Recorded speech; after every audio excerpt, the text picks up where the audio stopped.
Assalamu alaikum, bonjour à tous et bienvenue dans cette nouvelle série de vidéos Les secrets du henné. Donc là vous êtes dans la toute première vidéo, il y en aura plein d'autres car j'ai plein de petits secrets à vous dévoiler concernant le henné. Donc on va voir ensemble la base, les ingrédients, ça va être le sujet de cette première vidéo. Ensuite nous verrons ensemble la préparation, la mise en cône, comment bien dessiner, nous verrons des exercices, des tutoriels et plein d'autres choses à découvrir. Donc surtout pensez à vous abonner pour ne rien manquer.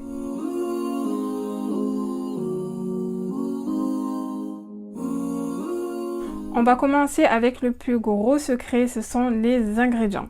Donc si vous êtes ici, c'est que vous vous intéressez un minimum au henné. Vous avez peut-être déjà cherché des petites recettes sur internet, vous avez pu voir qu'elles sont toutes différentes d'une personne à une autre. Il y en a qui vont utiliser du citron, d'autres non. Il y en a qui vont utiliser des huiles essentielles, d'autres non.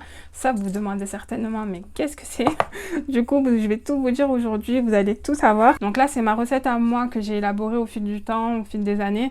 C'est celle avec laquelle j'obtiens les meilleurs résultats, les meilleures couleurs. À savoir que la couleur varie d'une peau à une autre. Moi, je vais vous mettre les résultats que j'obtiens ici. Je vais essayer de vous glisser une photo de la couleur que j'obtiens avec cette recette-là. Donc, je vais également vous parler de chaque propriété des ingrédients, pourquoi moi je les utilise et pourquoi je les estime indispensables à ma recette. Et donc, la base du henné, ça va être la poudre. Alors faites attention, ne l'achetez pas n'importe où, il faut une poudre de qualité pour avoir un beau résultat. Je choisis le henné soja, j'en ai essayé plusieurs, j'ai essayé du Rajasthan, du Maroc, un petit peu partout. Et pour moi, c'est celui-là que je retiens. Maintenant, je n'utilise que celui-là parce que c'est celui avec lequel j'obtiens la meilleure couleur. À savoir que moi, j'aime avoir une couleur qui tire vers le marron bordeaux.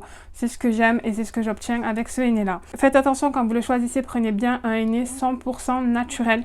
Prenez du henné pour les dessins, prenez pas du henné pour les cheveux, car si vous prenez du henné pour les cheveux, il risque d'y avoir des résidus dedans parce qu'il n'est pas tamisé. Le henné spécialement pour les dessins, il est tamisé à plusieurs reprises, il a une poudre bien fine, je vais essayer de vous montrer ça. Et donc c'est vraiment la meilleure pour dessiner, pour mettre dans votre cône, pour faire des traits fins, etc. Donc faites attention quand vous choisissez votre henné à ces éléments-là. De toute façon, je vous mettrai le lien de la boutique Arcaena en barre d'infos, c'est là où moi j'achète celui-ci. Donc ensuite, les huiles essentielles. Elles vont servir à pigmenter votre henné et à obtenir une jolie couleur. Donc moi j'utilise soit ce mélange des trois huiles là, le niaouli, le cajeput et le théatri, soit je vais utiliser la lavande fine. Donc pourquoi cette différence? Alors c'est que les huiles essentielles sont parfois déconseillées aux femmes enceintes. Donc par exemple les trois là, on ne peut pas les utiliser pour les femmes enceintes, alors que la lavande fine on peut l'utiliser après le premier trimestre. C'est pareil pour les enfants. Ensuite l'eau, elle va servir à travailler la pâte. Donc il ne faut pas qu'elle soit trop froide ni trop chaude. Si elle est trop chaude, elle va venir casser les pigments. Si elle est trop froide, vous aurez du mal à travailler la pâte. Donc moi je vous conseille une eau à température ambiante ou légèrement chaude, mais surtout pas trop chaude. Vous allez casser les pigments et votre henné ne colorera pas. Ensuite, le citron. On va l'utiliser pour deux raisons. La première, ça va être l'acidité. Pareil, un peu comme les huiles essentielles, il va servir à pigmenter votre henné, à obtenir une jolie couleur. Mais on va aussi l'utiliser pour la conservation. À savoir que le henné se conserve au frais pendant quelques jours ou au congélateur plusieurs mois, voire même quelques années. Moi, j'ai conservé un cône de henné 2 ans et après l'avoir utilisé, il colorait toujours autant et j'étais vraiment satisfaite du résultat. Donc n'hésitez pas à congeler vos cônes de henné pour pouvoir les réutiliser plus tard. L'ingrédient suivant, ça va être le sirop de glucose. Donc c'est du sirop de glucose déshydraté, à savoir qu'il existe aussi liquide, mais moi je préfère en poudre. Vous pouvez également utiliser du sucre glace à la place. Vous allez voir, peut-être si vous avez déjà cherché des recettes de henné, vous avez pu voir que beaucoup de monde met du sucre. Donc ça va remplacer le sucre. Ça a les mêmes pouvoirs. Il va aider à l'élasticité de la pâte, elle aura une bonne texture, elle sera facile à travailler et surtout elle va bien venir coller à la peau. Et plus le henné colle à la peau, plus vous aurez une meilleure couleur. Donc c'est vraiment un indispensable. Et dans le même principe, on va venir utiliser de la glycérine.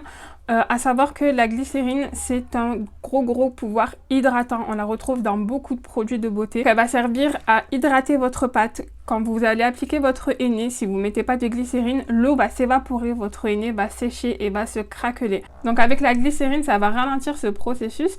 Le henné sera bien hydraté, il va bien coller à la peau et vous aurez une meilleure couleur.